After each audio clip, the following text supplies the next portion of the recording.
while people don't have in communism a lot of freedom, it challenges them to pray more. I was in the army and I was in a special unit. The soldiers in that unit were supposed to be trained in any type of weapons to go where the army could not go.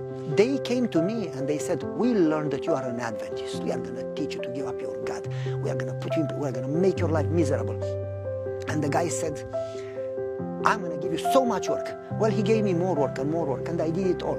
And so I did some work that they gave me, but then he called me on a Sabbath. And he said, I want you to dig a hole. I know it's your Sabbath, and I want to teach you that Sabbath has no value. I said, I cannot dig a hole, it's Sabbath. You ask me this, whatever day, I would do it. And I said, if it's an emergency, if your life is in danger, I would do it on Sabbath, but there is no emergency. I'm not going to dig a hole. And he called all soldiers from our unit. He said, when you disregard me, it's 2 years prison. But if you disregard me in front of the others, then it's 14 years prison. Dig a hole. I said, I'm sorry, I cannot do it. If it was an emergency, I would do it, but this is no emergency. You just want me to give up God. And he said, I'm going to show you that no God in the universe can defend you from me. And he left and he called all the officers of the whole garrison. And they had an emergency meeting and he proposed 14 years prison in the toughest prison of the country. In that time, I went to the warehouse. I was responsible for the warehouse. I locked myself inside. And I was tempted to pray, Lord, please save my freedom and my life. And what my father said came in my mind, and I said, Lord, I would love to pray for my freedom, but you are more important than me. If Joseph would have prayed for his freedom, you could have never fulfilled your plan for Joseph. If Daniel would have prayed that he doesn't go a slave in Babylon, you could have never worked. So you know better than me. Do whatever would honor you and show them that there is a God in heaven. Somebody knocked in the door. It was a sergeant, short guy, Marian was his name. He said, Pavel, I want you to be honest. I said, okay.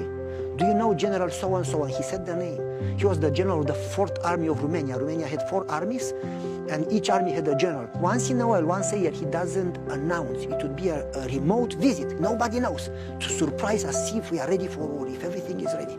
He showed up during the meeting. And he said, I came without announcing, and I inspected the unit. Last time I came, there were broken windows. Right now, they are all replaced. You told me you don't have a budget, you don't have the money. Who replaced the window? And they said, well, Pavel did. He knows how to cut glass. And he replaced all the windows labor-free. Amen. And he said, wonderful. And the driveway was broken. Who fixed the driveway? You have no money. Well, Pavel knew how to fix the driveway. He did it. His father taught him how to work since he was a kid. And how much was it? Free. And then he said, you replaced the museum, all the exhibition from those old weapons. Who did it? Pavel did it. And then he mentioned 4 or 5 other things. Pavel did it. They said, what have you done for this soldier? Last time when I came, all was broken. Did you give him something, a picture with the flag, a trip at home, some reward, something? No. Okay, why do you have a meeting, an emergency meeting? You want to put somebody in prison. Who? Pavel. Why would you do that? He doesn't work on Saturday. What did you ask him to do? To dig a hole. Does he work if it's an emergency? Yes. Does he go against the country? No. Then why do you go against him? Well, he doesn't work on Saturday. He's an Adventist. This guy, if he's ready to die for his God, he'll be ready to die for the country. Leave him alone. You touch him again, you lose your job, you lose your freedom. You touch him, you touch me. Leave him alone. And then the sergeant said to me, I'm going to do whatever you want for you. You can go to church every Saturday. Just call him and tell him that I am taking care of you. After the sergeant left, the lieutenant came and said, we apologize for giving you a hard time. We are going to take good care of you. Just call the general. I said, I don't know him. Who do you know? I said, somebody bigger. You're not the president. I said, no, somebody bigger. Who do you know? I said, I know God. They said, are you kidding us? I said, no.